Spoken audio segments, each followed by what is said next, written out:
Alexander the Great Idiot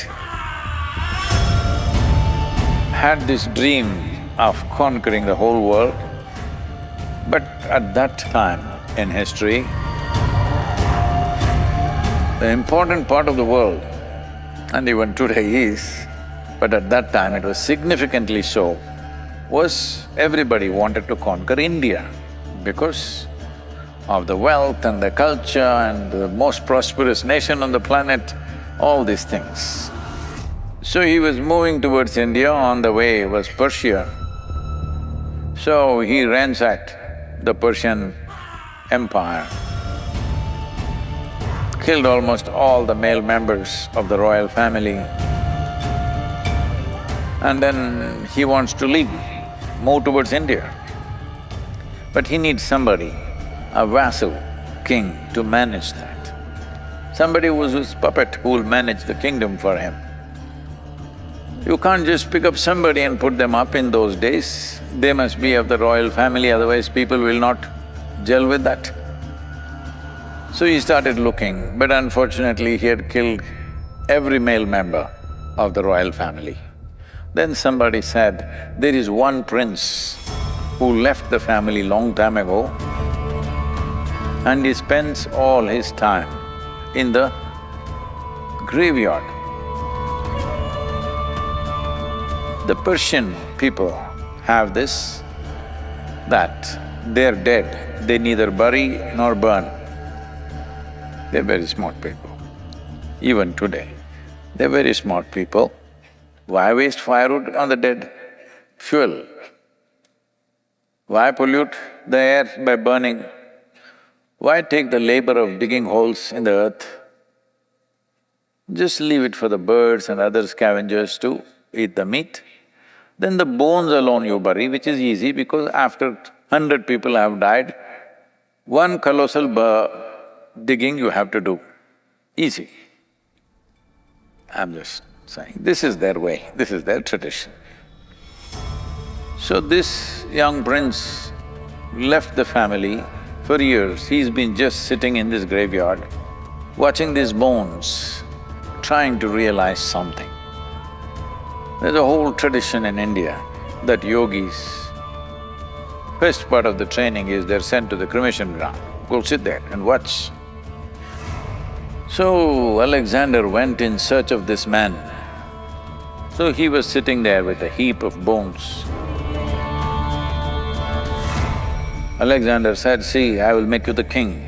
You just be there as a king. I will take care of everything. My soldiers will manage everything, my people will manage everything. You just be the king, sit on the throne, wear the crown. We'll take care of everything.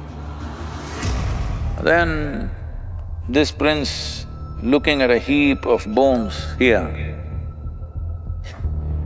like a disappointed vulture, because vulture is disappointed if the bone doesn't have meat. Like that, he's looking at it and says, see, so many have died here, many of them killed by you. And some are rich, some are poor, some were royal families, some were ordinary people, some were high, some were low. I've been trying to make out through these bones, which one is high bone, which one is low bone, which one is royal bone, which one is ordinary bone, which is a rich bone, which is a poor bone. I'm not able to get it, can you tell me? Alexander looked at it, this is too complex for me, he just left and went away. It was too much for him.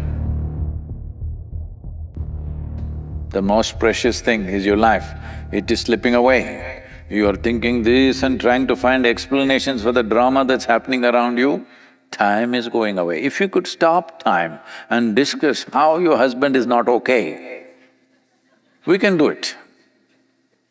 But time is going away. But we are investing time in things that we don't care for. If you knew time is going away, you would not invest in things that you don't care for, isn't it? So I'm thinking of creating a device, we are working on it right now, that every day it's reminding you, oh, you're 50 years of age, 50% of the sands of time are gone. And as you see it, it's just going away. You've seen the old hourglasses. That was just telling you the hour is getting over. This we make it little enlarged to see how your life is getting over all the time. Because if you sit, it goes away. If you stand, it goes away. If you do something wonderful, it goes away. If you do something nasty, it goes away. You did nothing, it goes away. This is the nature of time and life. If you want to rise above the time process, there is a way. But that also you must dissolve in a way. Otherwise, as long as you're a slave of time, it's best that you're conscious that time is slipping away. There is no time in this life to do anything that genuinely does not matter to you. Yes or no?